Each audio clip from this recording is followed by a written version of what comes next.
6 September 2014. Story title: Mandatory smart gun would make every gun illegal.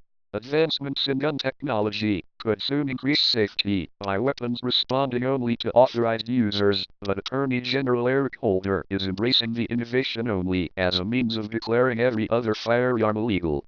That's the contention of Frank Miniter, author of The Future of the Gun.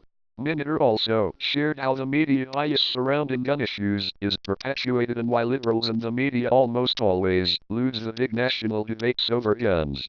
In the book, Miniter explains how Americans may soon be able to purchase firearms that recognize their owners and only function in their hands.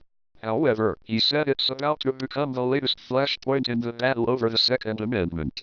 We're starting to see electronics embedded into guns. The smart gun controversy is out there, where a gun can actually recognize a user and then not work for someone who's not authorized through that gun to use it, Miniter said. The anti-gun movement wants to make that mandatory. By making it mandatory, it would make every gun available now illegal. He added, Attorney General Eric Holder had a conversation with one of the makers of one of the smart guns, Bill Gentry of Kodak Arms. Holder was going on about possibly using the government to authorize it and have that sort of control. Bill Gentry said, wait a minute, Mr. Holder. If you try to mandate my technology, I will burn it down. This is the level that this is separating between gun owners and those who understand this topic and some on the government side who see this as an effort to control it. When this debate erupts, Miniter said he fully expects the mainstream media to dutifully align themselves with the gun control movement. In the book, Miniter interviews longtime Washington Post movie critic Stephen Hunter and CNN co-founder Jim Shepard. Both men discuss how they changed from endorsing gun control to embracing gun rights. Miniter said Hunter, in particular, gave him valuable insight into why there is so little balance in coverage of gun issues. I asked why they think this way and what we should do. He said, there's a groupthink, especially with young reporters. They believe in consensus. They believe in conformity. Stepping outside that conformity puts an individual like themselves. That would take them out of that pack, and they wouldn't get the promotions in the newsroom, he explained. Pause. This is a 10-second break to interrupt this story. Feel free to continue to listen to this story uninterrupted, but you get the main idea of this story's content. Sometimes people do not always want to listen to the entire story. Enjoy and thank you for listening to my unique approach, and there is a link at the bottom to this story. The wall. Now back to the story. Miniter said stories of Americans using guns to defend themselves from burglars and would-be attackers as they wait for police to arrive would seem to be a compelling case for gun rights, but not in the media. That sort of individualism is hard for a consensus reporter who is used to conformity and going along with a group's values to stomach.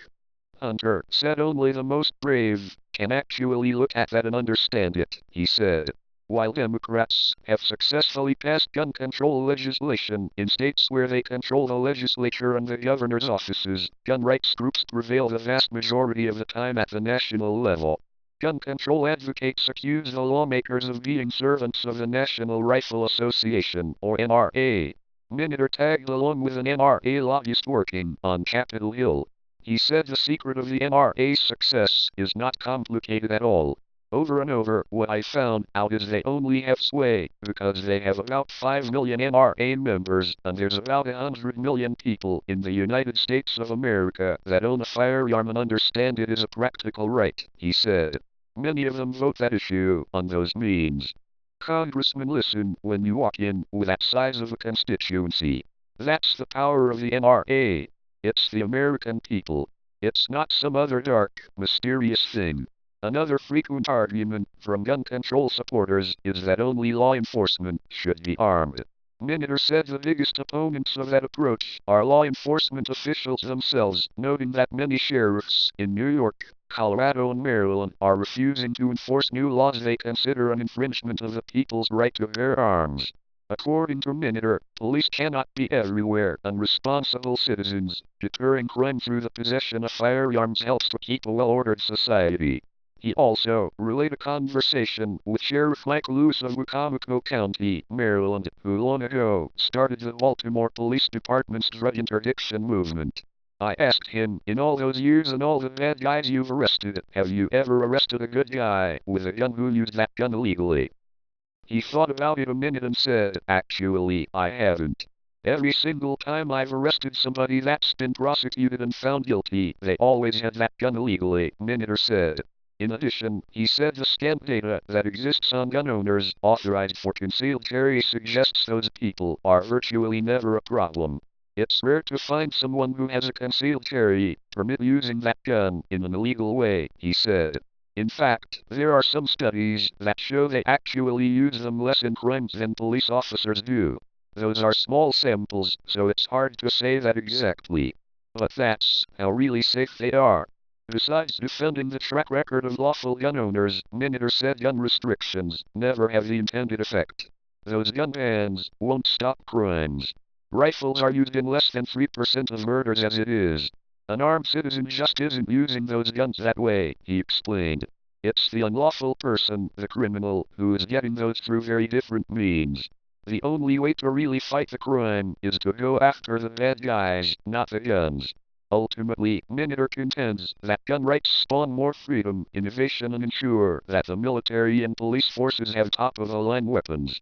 He said that can be seen as early as the American Revolution. Because of high civilian demand for guns, the quality of firearms in the colonies, and eventually in the hands of colonial soldiers, was vastly superior to those used by the British. In fact, the Minutemen could be as accurate from 300 yards as the British were from 75. Right there, they started off on the right foot, and that connection between freedom and American citizens and our private arms makers and the military and our police has always been a real connection, Miniter said. In fact, most of the firearms used over time and today were first used and made for civilians before it went to the military. He concluded this has always been a connection between civilians and the military. Breaking that connection, a lot of special forces and other people have told me, would harm our ability to fight for freedom around the world.